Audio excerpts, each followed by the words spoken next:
Good morning, good afternoon, and good evening, everybody. Thank you for tuning in to another Supatease video. And there was a massive wash of news for World of Warcraft related content yesterday with the Dragonflight Alpha coming out. But I did find a gem of an update for the Deathknight class. And it is this type of update that I think is really going to breathe life, ironically, into a lot of specs moving into the next expansion. And I do hope that even more specs receive this type of attention, touch-ups, you could call them buffs, quality of life improvements moving forward, because this was a really good sign. And I just wanted to cover it in this video. And if you want to stay up to date with news and changes related to World of Warcraft so you don't miss any of these gems, so you can identify if this expansion is going to be worth your time or if you should check it out, then make sure you hit the subscribe button. And I also greatly appreciate your support. So with this update, they talked about the talent trees. They want to expand on the core talent trees to provide more flexibility and more options for customization because they found it to be too linear. So it's this type of initial response to the alpha, seeing this and being like, hey, can we tweak this? Can we improve this? Can we make it better? Rather than going in with this and just saying this is what it is, and it's not going to change moving forward. So being responsive, intuitive, and making changes and updates to try and encourage more options and builds and flexibility is going to be really fun and awesome for the expansion. So this type of update is really great to see. This is just initially off the top for the Unholy Deathknight, but also just Deathknight in general. It is important to note that because it is alpha, a lot of these talents aren't working yet. I tried a lot of testing on the Balance Druid and a lot of my talents just don't work, so still kind of waiting to see, but I really like that they're constantly looking back at ones that they've already made. This gives me a lot of hope for the other specs as well that I hope get these types of touch-ups. But for Unholy Deathknight specifically, you got a whole entire section, like a 3,000 word essay dedicated to you as an Unholy Deathknight. So their initial goals are to update the cooldowns of Unholy to better sync with each other and prevent the dreaded desync issues that the spec has seen, which I've experienced myself playing an Unholy Deathknight recently in my Gladiator challenge. This is things like your Apocalypse desyncing with your Abomination's Limb, and then that desyncs with Unholy Assault, and then a lot of other talents just kind of feeling dead that felt iconic to the specialization. So things like Gargoyle that used to be really fun for Deathknight, just not finding a way to fit them in. They want to reduce the number of RNG mechanics the spec has to deal with, as well as restructure the tree layout to include removing some talents, updating existing talents, and adding new talents.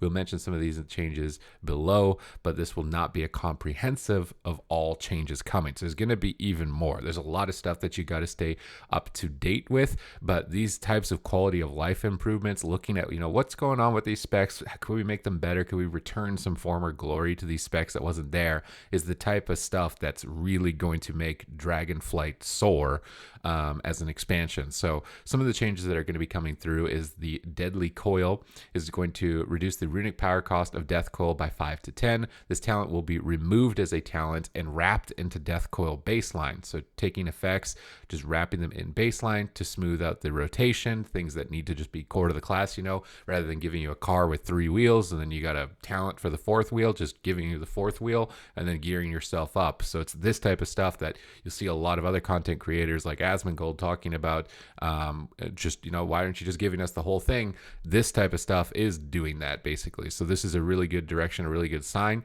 Unholy Command, damage dealt by Death Coil reduces the cooldown of Dark Transformation by this talent will now read Dark Transformation's cooldown is reduced by 8 to 15 seconds. So rather than kind of like proccing your Death Coils and trying to get that cooldown reduced, it's just going to be a flat amount. So it's always going to align with the other cooldowns. And if you get in situations where you're not proccing enough, then you're going to get this guaranteed value. And I think you're going to notice that there's a lot of RNG mechanics with a lot of specs at the moment. At least I have playing through so many classes in my own experience, that having this consistency so that you're not getting massively outdamaged by somebody else who's getting luck here, and also having it aligned so that you can see all your cooldowns syncing up and get that big burst moment is going to be really nice for the class. Infectious Wound. Festering Strike has a 20% chance, increased chance of applying 1, 2, or 3 additional Festering Wounds. This talent will be cut or reworked. Developers notes, while this talent may be repurposed rather than cut out. We plan to cut the current randomness and rework it to provide a more consistent benefit, with the goal of better helping players play around the talent rather than hope it happens at the right moment. Again, addressing the overabundance of RNG within the spec. I do think some RNG within a class is all right, but having seen this all laid out, like, you can get moments where you're just absolutely going to peak. Epidemic, they're going to be buffing the damage of this with the new talents that allow Deathknight to cleave. The line on when to Epidemic is not clear, so instead, with the changes to Unholy Command and the damage increase to Epidemic, this should help cement Epidemic's position at 4 targets. So just clearly identifying builds to be single target versus AoE, rather than having them convoluted and then confusing, or you're not supposed to use the AoE button in AoE because it's not tuned that way. It's this type of attention to detail that's going to really make the specializations feel good. Army of the Damned, Deathknight reduces the cooldown of Apocalypse by 1 second, and Army of the Dead by 5 seconds, and summons a Magus of the Dead. This will be updated to reduce the cooldown of Apocalypse by a flat 45 seconds and no longer be reduced by Deathknight or Epidemic. This change will smooth out the cooldowns of Unholy to match our initial 45, 90, and 180 second cooldown windows. We're considering what to do with Army of the Dead portion of the talent, having the mastery of maximizing your Deathknight cast to give you a chance of another Army of the Dead in an encounter. Feels like a great skill and mechanical hook for the talent while not completely harming your rotational impact the way Apocalypse did. This might make the talent less desirable in PvP. We'll have to wait and see, but for PvE specifically, I think that this is going to be a good direction and aim towards their priority goals that they've listed so far in this post. And then finally, my most excited one, Summon Gargoyle. This used to be a really fun talent, like in Cataclysm. You just summon in the Gargoyle up in the sky. I think you could cast the Unholy, what was it, Unholy Frenzy or whatever on the Gargoyle, and then it would just go crazy, just pumping out massive damage. Even going back to TBC with like Mount Hyjal and the Gargoyles coming in, I feel like the Gargoyle has always been kind of like an iconic undead creature, and it's kind of weird that it's just kind of phased out and turned to stone for most of the time and not been active. So this right here, developers notes, currently Summon Gargoyle does not feel like it rises to a capstone talent, and we have a few ideas in mind to better solve that. First, we plan to buff Gargoyle to better perform and shine in single target scenarios, and also move it higher into the tree to be more accessible when the situation calls for its need. Secondly, we want to introduce a new and more powerful ability in this capstone position. So you're getting your Gargoyle buffed and a new talent. As an example, Dark Transformation empowers your Gargoyle and your Army of Dead for 20 seconds, increasing their damage by 50%.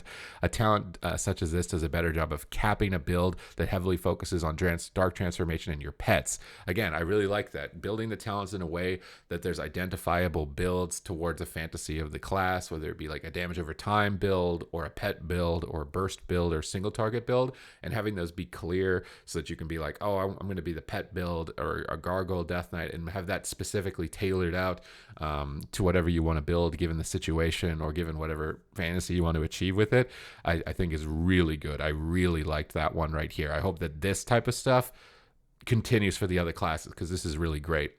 Tree structure. The current tree has a few less than ideal dependency issues that we are looking to solve to prevent trap talent builds where we can.